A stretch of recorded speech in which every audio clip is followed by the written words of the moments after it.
I'm your host, Len Winkler, KB7LPW, and today's show is sponsored by the super people at Showtronics, Antennas West, Wallpaper World, Ken Nichols of Linda Brock Auto Mall, and Dan Satellite Systems. My guest today is Explorer Post, a lot of people from Explorer Post 599, and they're represented by Jeff Califas, N7QBB, Michael Nord, KB7NWJ, and we have a committee member, Lynn Pemberton, KB7CWV, and also that the chauffeur today, Jeff's dad, Steve, W9NQP. So we have a full studio here, so we're going to be moving the microphone around and have everybody talk.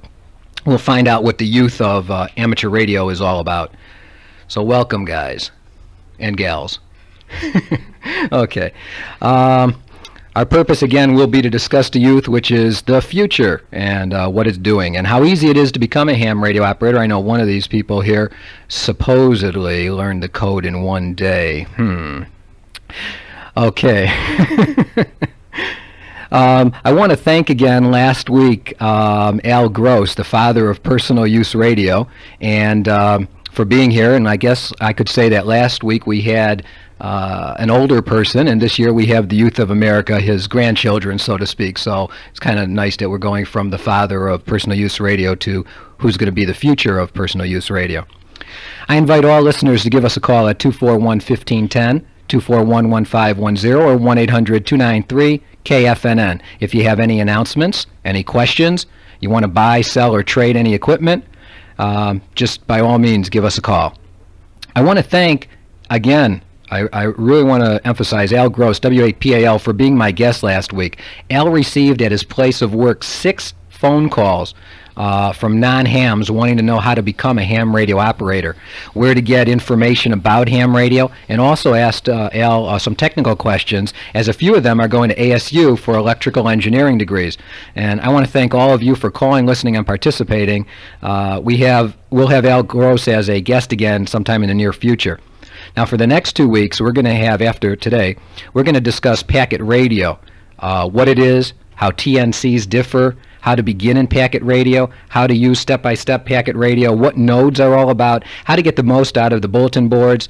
Dan Meredith and N7MRP and Morgan Hoagland, WW7B, will be my guests.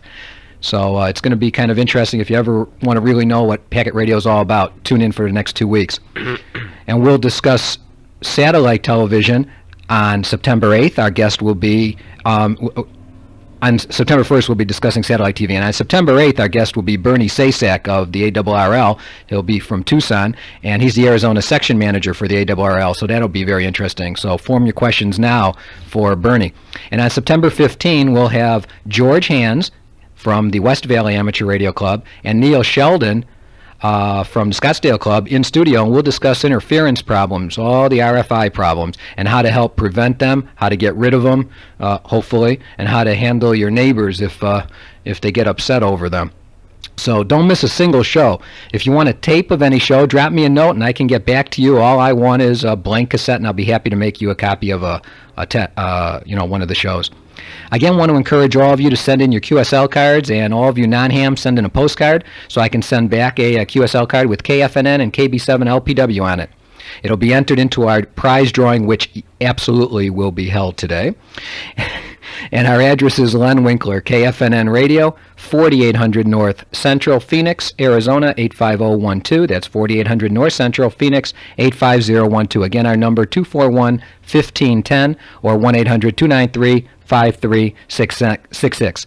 Send your cards in. I need your support. I know of at least 7 or 8 people that are becoming hams because of hearing this show, and I think that's great. So hopefully we're doing some kind of a service for the ham radio community. October 11th, 12th, and 13th should be etched into all of your minds. It's when the ARRL Southwestern Division Convention, hosted by the Scottsdale Amateur Radio Club, takes place at the Safari Hotel in Scottsdale. There'll be exhibits, tech sessions, prizes, a swap meet, and a steak dinner with former Senator Barry Goldwater. So don't miss this outstanding event on whatever you do, don't miss it. And on September 11th, the VRI will again hold its monthly VE exam starting at 8:30. The following week, September 14th, the Scottsdale Amateur Radio Club will hold VE exams at the Senior Center in Scottsdale. For information on that, give Ed Couch a call at 952-9596. And while I'm talking about exams, at Fort Tudhill, 91 people upgraded or received a new license. That was an over 70% passing rate. That's amazing. The VEs at Tudhill did a great job considering the huge turnout. So, and let's just keep it growing and growing and growing. I want to remind everybody that they should participate, in case they don't know, on the House Bill H.R. 73 and also the Senate Bill 1372, which are the Amateur Radio Spectrum Acts of 1991. And we discussed it enough, not enough, but we discussed it last week.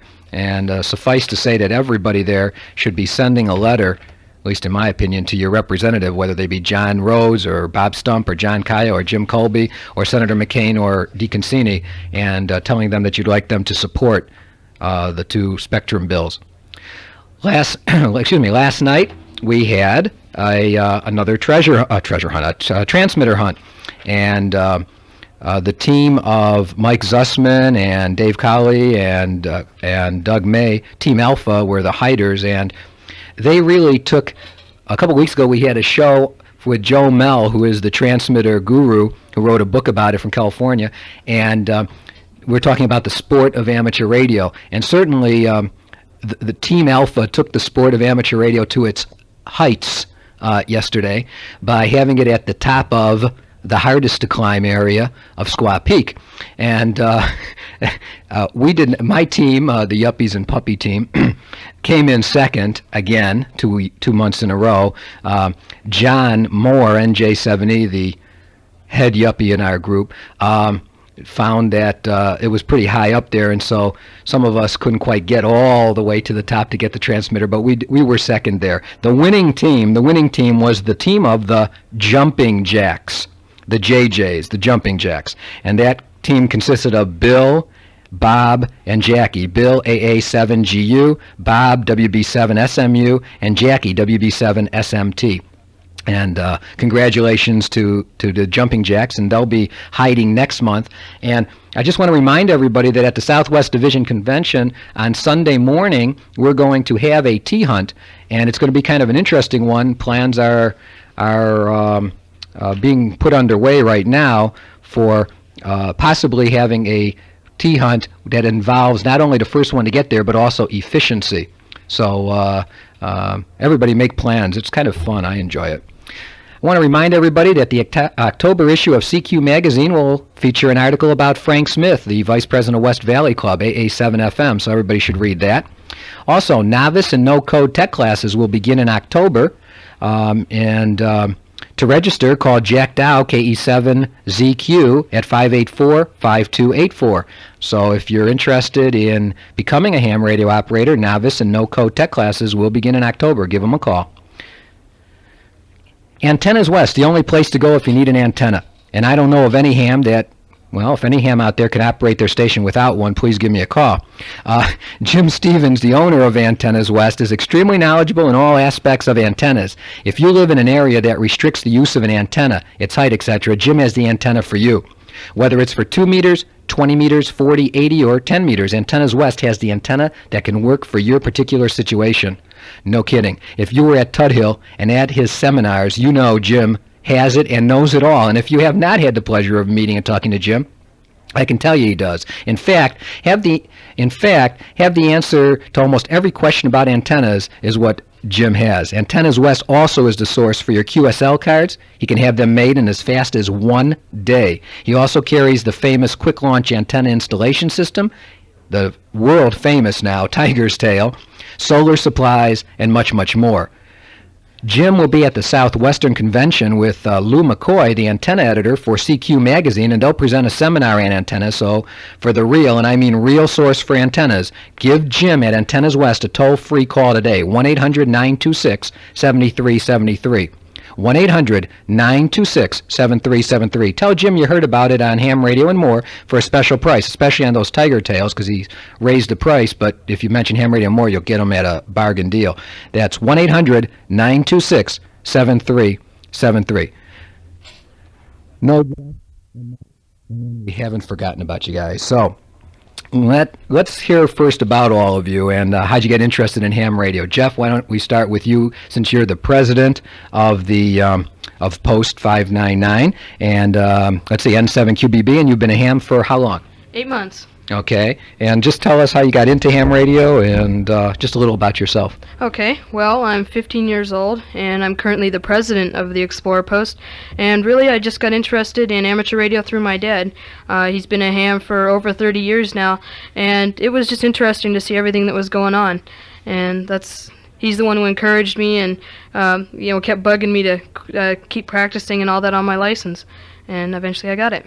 Okay, now let's hear from you, Mike. Mike Nord, you want to give us a few words about how you became a ham and why you became a ham? Well, why? The auto patch, of course. Okay. Making phone calls from limitless locations. I've been a ham for 2 months now. I took my test, my novice test through the post, and I took my technician at DeVry, the VE testing. I have a question. Since you've only been a ham for 2 months, how long did it take you from when you passed your test till you received your license in the mail? Well, I'm still waiting on one license for my technician. So okay, how long? I had to wait in the lines of 8 weeks. 8 weeks. So it is taking about 8 weeks. Yeah. Okay. From what I hear, it's running a little longer since the Tut Hill, since there were so many people passing that. 91. Yeah. That's pretty good. Okay, and Len, well, we've had you on before. I know you're a representative of ARRL, and you're a committee member of the Explorer Post, and just let's hear again, you've been a ham for how long? 4 years, and it only took me 5 weeks to get my novice ticket. 5 weeks. Now, okay, now, that brings me back to Mike. How long did it take you, because, there's a lot of people out there, especially there's probably people. By the way, if anybody out there has an opinion on no code or anything, by all means, give us a call. It's open show today, 241-1510, 241-1510. But how long did it take you, Mike, to study for your code? Because you decided not to take sort of the easy way out, and you became a novice. Yes, Lynn's patting him on the back. So back. And so you decided to take the code test because you probably wanted HF privileges. And how long did it take you? Well, in all honesty, it took me about 1 day to learn the code, and it took me 1 week before I was eligible to take the test. So you got what'd you do? Tell us how you did it. I mean, what did you do? I mean, what's your secret? Because there are people who are studying. I know of one gentleman who has been studying for a long time, almost a year and a half now.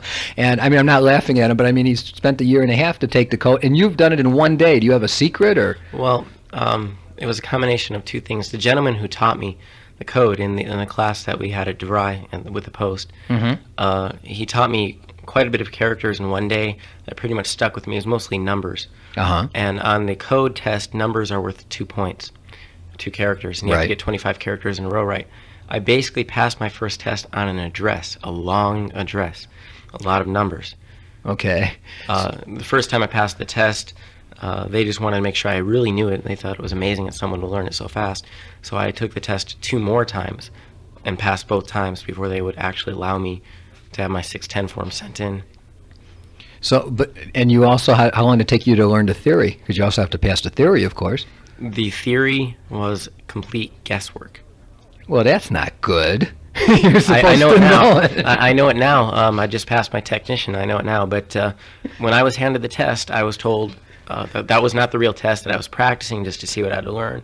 And I go, okay. Well, everybody out there knows this wasn't rehearsed. Okay. I mean, at least they're being honest. Anybody who puts a test together, that may be something to think about. Here, no, the test was fine. It was just, it was little things. I talk a lot to friends and ask them about amateur radio, in particular Randy Saxton, KA7UUS.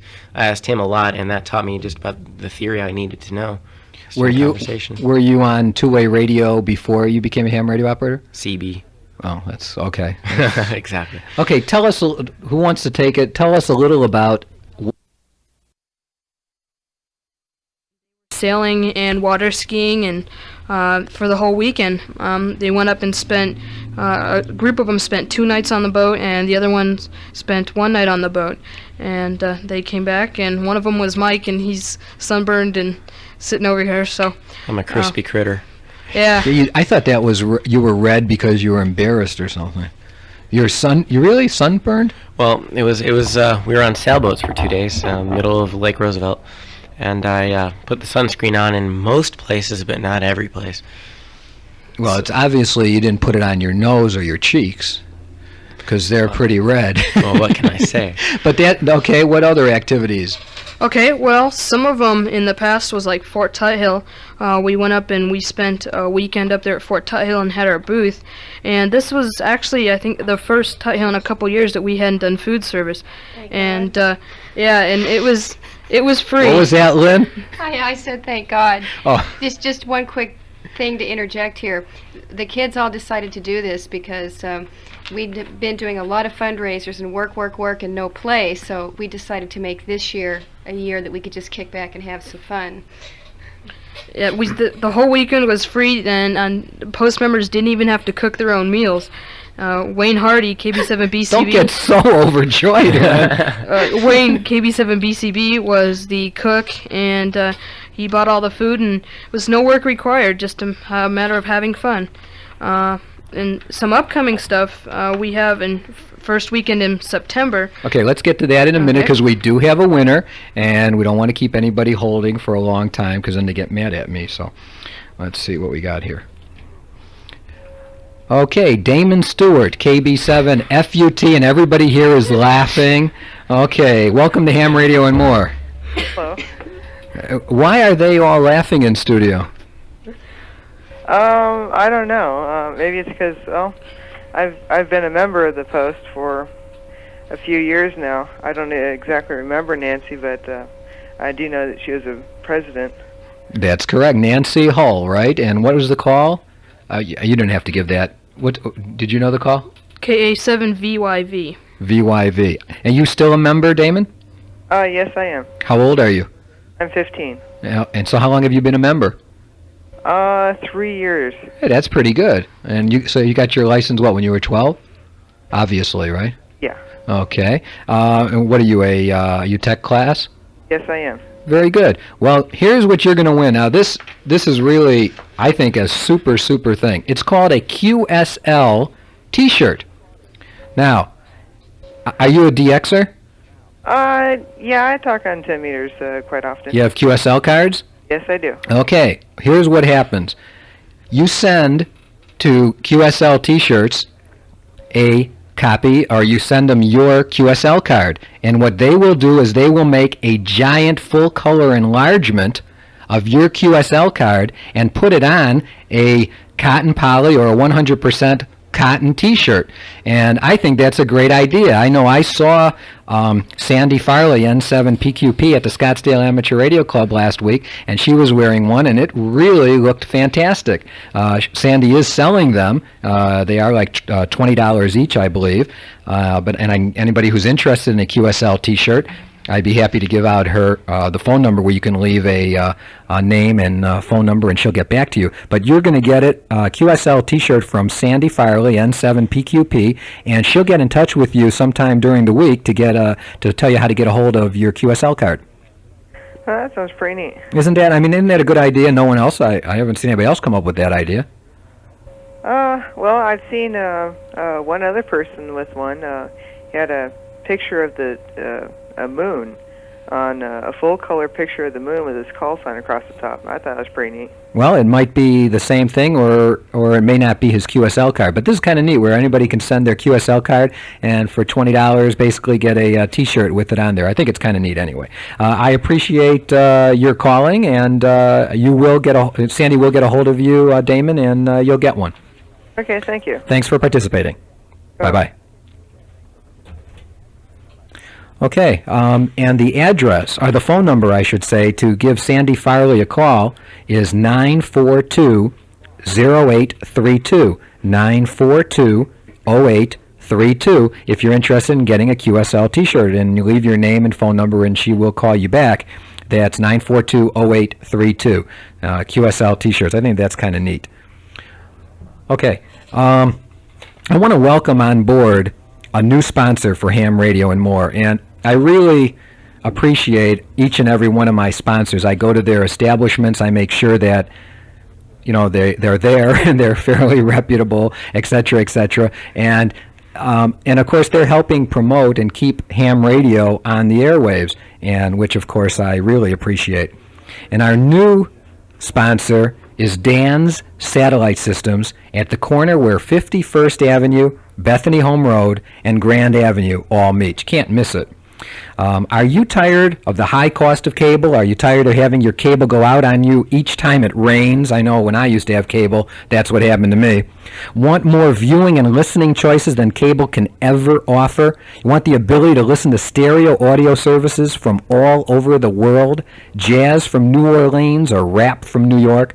Or how about some beautiful music from Chicago, Illinois? They have some beautiful music stations. How about getting real digital stereo in Dolby surround sound? The ability to watch a movie you have the ability, you can watch a movie that is now available in your video store only, and you don't have to go to your video store. You can watch it on TV on pay-per-view with a satellite dish, and it is as cheap as going and renting a movie, and yet you can do it from the convenience of your own home. All this and much more is available with satellite television, and it's economical. Depending on what you're getting now on cable, you might actually pay less and own your own satellite system. I can tell you, I really enjoy mine. I've had a satellite system for a lot of years, and I wouldn't give it up. I used to have cable, and anyway, satellite system's where it's at. What's more, the picture and sound quality can't be beat. Also, your system will work when the wind blows or when it rains outside. I had a lot of problems. Now, maybe I lived in a bad spot, but I had a lot of problems with my cable. Now that you know why you should have a satellite system, I want you to know where to get one, and that's Dan's Satellite Systems. Dan will take care of you personally. He's been in the same location since 1985 and can answer all your questions. Dan carries only the best quality equipment like EchoStar. EchoStar's 410, 510, and 710 are brand new. They're priced right at Dan's.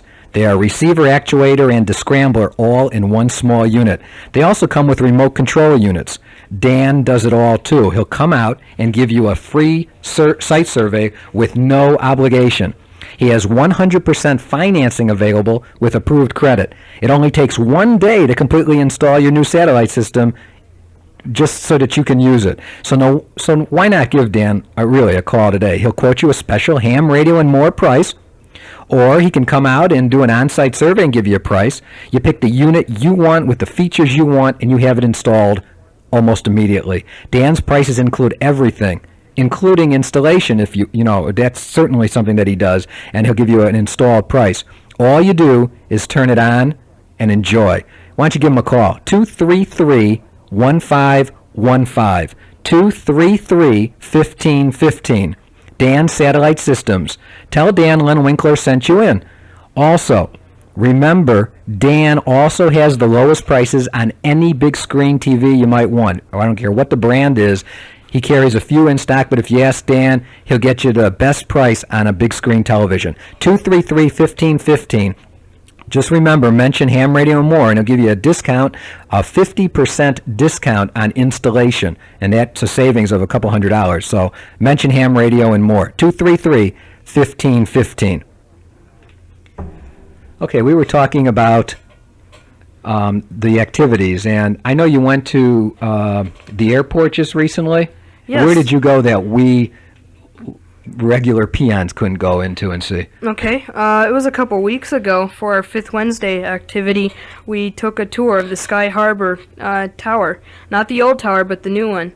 And we were, they showed us how everything worked and let us go up in there and look around. And it was pretty exciting. I guess from what I understood, it was real hard to get security clearance, and not very many people get to go up there. They let you bring your HTs? Oh yeah, just as long as we didn't turn them on. They had asked us to bring only about 20, and I think closer to 30 or 35 showed up, and they still let us in anyways, and that was really an experience. Oh yeah, it was an experience. You went up all the way. Can you imagine? All the way up at the tower, there's a room where people are sitting, drinking coffee right now. It was quite interesting. and having the lives of all the people on the airplanes in their hands, Well, right? that's up another floor. Oh, another floor. Okay. So, and what other activities have you gone on? Well, let's see. Some of the other ones are, well, the thing with that was that before we had all of our new like the president and secretary get together, and we planned the whole year's calendar. And so the stuff from like a month or two ago, there really wasn't that much planned. We took a survey of all the members, and by going on what they said, that's how we planned our calendar. And so the calendar really only starts from August and up. The stuff before that was, just stuff that was planned last year, and most of it we didn't really get on the ball and get going with it because of our new officers coming in. We were kind of disorganized, and so after August this is really our best time to have stuff coming up. Well, you're the president, and you've been in there for just for 8 months now. Did no one else want the job? Well, no, there was somebody else, and I won the election. Oh, okay. Go I can ahead. tell you it was a very heavy-duty campaign, and this guy deserves every bit of it. I won't ask who the loser was because I don't want to embarrass anybody. Well, But he's out of town anyway, so. yes, fortunately or unfortunately, a lot of them are still on the. Are they still on the water skiing expedition? Well, no, all right. 4 of us went up. Me, Randy, Saxton, Matt, and his father went up there, and That's not a 2 of lot. them. No, 4 people. That's all we could get. Okay. We were told we could bring up to 20, but there was only room for about 1 more person on the boat. 1 more person, not including our 4 people. Okay. So it was real packed, and I believe they were up there water skiing. The powerboat came up last night. Okay. What are the requirements for joining the Explorer Post? Well, there really aren't any requirements. Now, that's the except- kind of thing I can belong Well, to. there's a small credit check. Oh. Yeah, the requirements are you need to be a member, you need to be a teenager between the ages of 14 and 21. However, we do accept members from 10 years old and up. We just classify them as associate future members. So if you are younger than 14, you can get in. And I'm always on the lookout for adults that like to work with the youth. We got a new bunch of people in here. During March, we went through a transition where some of the older people left, newer people were coming in. We're always looking, so I'm begging and pleading. Any of you adults out there that are hams and like to get involved with a bunch of crazy kids that know how to have fun, give us a call. And are there, I know that Len is here, but do we have, or not do we have, does the Explorer Post have some female members? Yes, we do. We have, I think, between 7 and 10 of them. Well, that makes up almost 25% or 20%. Yeah, the most of them right now, though, the main ones that are active are working up at Camp Geronimo. Doing what? They work at the trading post up there, and so they've been gone all summer. And the reason, I guess, Tell me about Camp Geronimo, because there may be a lot of people like me who aren't too familiar about it. Okay, Camp Geronimo is a Boy Scout camp up above Payson, right on the edge of the rim. And basically you go there for a week and you can earn merit badges and that kind of stuff. Well, then what are our girl members doing at a Boy Scout camp? Well, they're up there as staff, so they're up there helping their aunt out, I guess, and working up there at the trading post. Oh, okay. We've got 10 female members on the roster, and at present I'm the only active female advisor, and that got to be... Hint. No, yeah, help, more women. No, on this boating trip over the weekend, their advisor of the other Explorer post said, we have girls that want to go, our female advisor can't go. In fact, that's how I got roped into this group, was there were no females in the post in the very beginning, and my husband said to me at Field Day 1987, Lynn, you like to camp? You got to come up. There's 2 girls, we got to have a female chaperone. So, Yeah, been hooked. we were asking Lynn to come along that sailing trip. Seemed that, 12 guys out there needed to look at a woman's face every now and then. Okay. All right. We'll have our drawing in about 3 minutes here. Let's get back to basics. When you buy something nowadays, all you really care about is price, Right? Well, Ken Nichols, WA7HXZ, Fleet Manager for Linda Brock Auto Mall, is the man for you, although he doesn't just care about price, of course. There is nobody, and I mean nobody, that can put you into a new car for less money than Ken Nichols can. And Ken can do it with any car made today. From BMWs to Oldsmobiles to Volkswagens to Dodge to Cadillac, Ford, Buick, and more, Ken Nichols will get the car you want at the lowest price possible. But there's more. Much, much more. With Ken Nichols, you receive not only the absolute lowest prices, but you also get super sincere service, and I'm not kidding you. The word sincere is important to Ken. Ken wants you to have a car that you will like, and he sincerely cares that you're treated like somebody special getting the car that you'll like, because you're special to Ken. I need to emphasize that.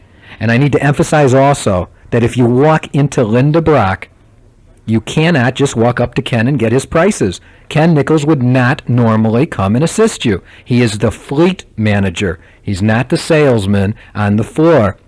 The prices he gives you are not those that other salespeople offer. You need to make an appointment with Ken Nichols, mention ham, radio, and more, and Ken will then give you the lowest prices anywhere, and all with no hassles, no closing booth tactics, and no problems. Just good, old-fashioned service and super low prices. Be one of the many, many satisfied people countrywide, not just city or statewide, that buy direct from Ken Nichols, and I mean buy direct from Ken Nichols, and send him thank you cards and all kinds of stuff. I mean, it's amazing. Save $2,000, $2,500, and more, like other ham radio operators have done with Ken Nichols. That's Ken Nichols, 228-2336, 228-2336. Call him today. It'll be the best time you ever had buying a new vehicle. Don't forget Ken for used cars also, and remember, Ken will be happy to have you go along with him on a test drive of the car of your choice. So give Ken Nichols a call, 228-2336. You'll be happy you did. Okay, who wants to draw for a prize today? Oh, don't all raise your hands so quickly. He's been hiding. Let him. I've been hiding. Go ahead. Oh, I've been hiding. Huh? Okay. Come on. All right. This one looks good. Okay. The winner, aha, I've seen this name somewhere before. N7PMR, Roger Hightower in Mesa, Arizona. Roger, you're the winner of a Sundrop t-shirt. Sundrop, go for the glow. And you've seen, Len, you said you've seen the new Sundrop commercials on Channel 10. What did you think of Sundrop? I think it's great. In fact, I want to get one of the little dolls for my daughter. They are really cute. I was at Sundrop's headquarters, and they're about 40 inches tall or so, and they're really plushy, but they're really cute. And remember that Sundrop is everything good about Arizona. It's Arizona's goodwill ambassador, and it was proclaimed by former Governor Rose Mofford as an ambassador for Arizona.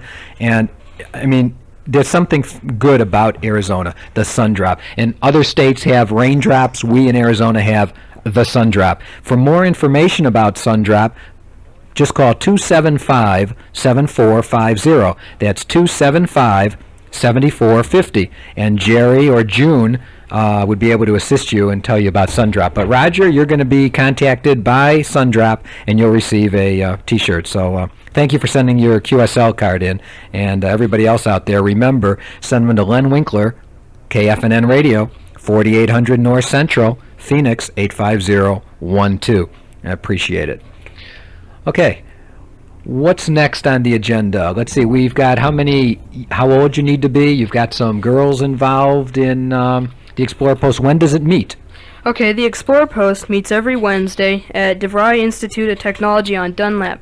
Dunlap and what? Oh, go ahead. Dunlap and 23rd Avenue. Okay. The meetings start at 7:30. The actual meetings, and the license classes go from 6 until 7:30. Is that every week? Well, every second and fourth Wednesday are the regular meetings, and first and third Wednesdays are announcements. The classes are every week. Yeah, the Unless classes there's- are every week. Except So- for the fifth Wednesday. So if let's say there's a young child out there, or not a young child, but a teenager out there also, that would like to come to the classes, could they come to the classes, or do they have to join the group first? It's not a requirement, no. Anybody who's interested in ham radio is a friend of ours.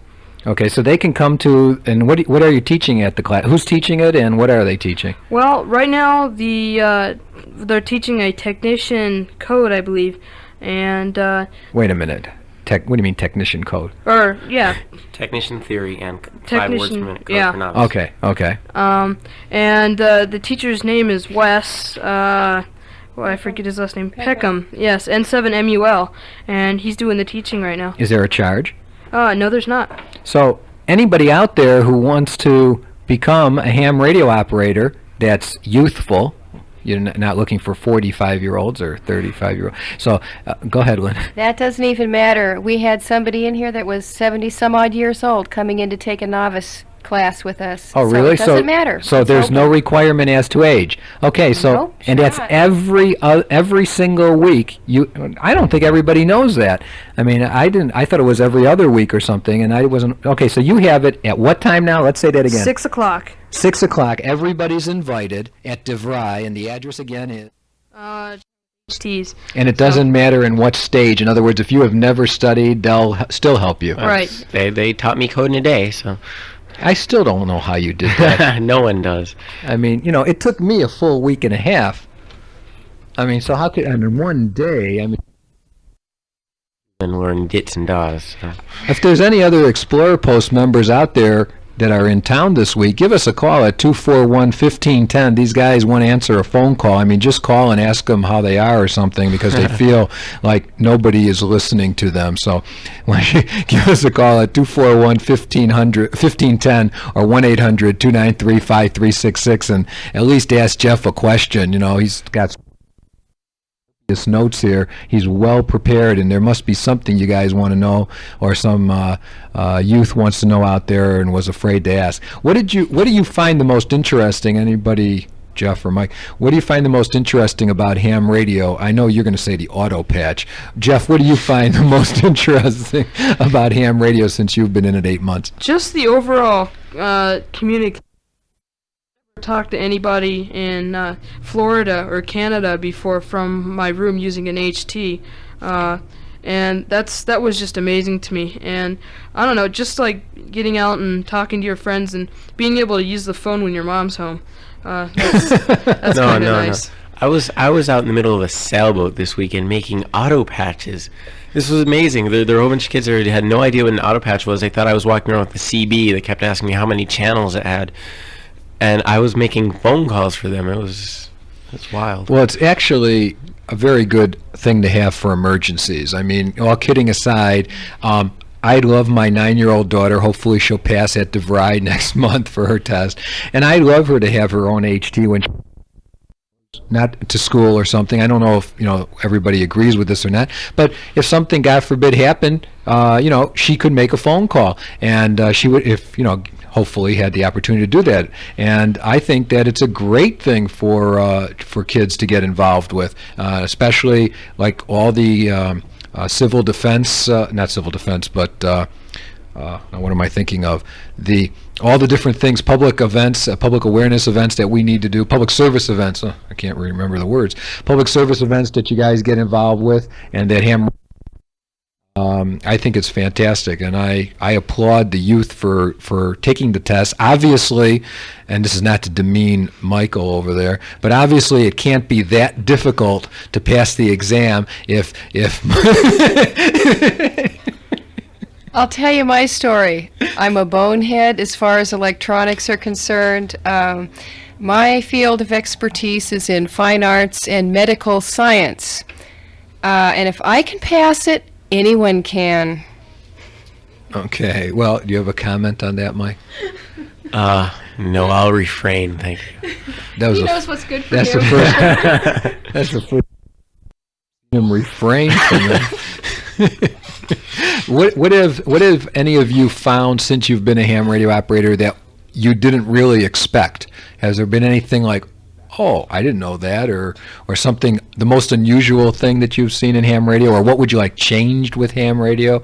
What have you seen that you wish was different?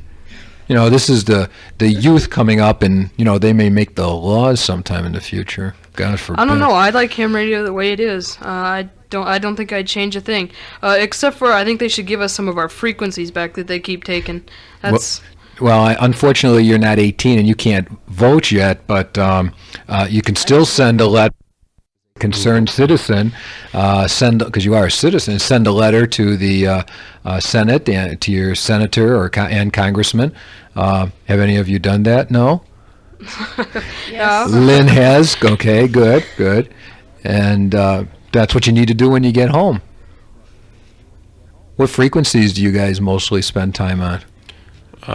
Jeff is in the 440 or so-called 450 range, and 220. I've lately been on 2 meters, but that's just because I just passed my tech. But I feel right at home on 224.9. So you're using the 220 band. Well, there's an auto patch. Yeah, we don't want to abuse that, though, you know. Oh, no, not at all. Get into an entire... I love the bunch that I hang out with on 4.9. Okay, I'm not insinuating you. Of course not. I guess I'm old-fashioned. I love DX and learning about the different cultures out there and the different ways you can greet people from another country. Well, That's what I've learned. I love it. Well, I was a member of the Scottsdale Amateur Radio Club before I was a member of any other group, and other than, let's say, the Arizona Repeater Association.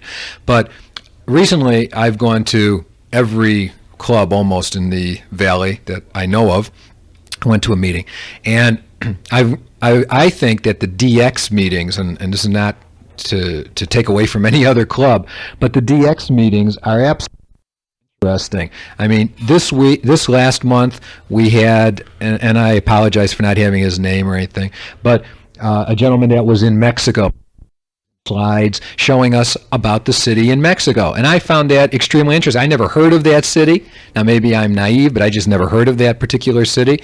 It was a beautiful looking city. I learned a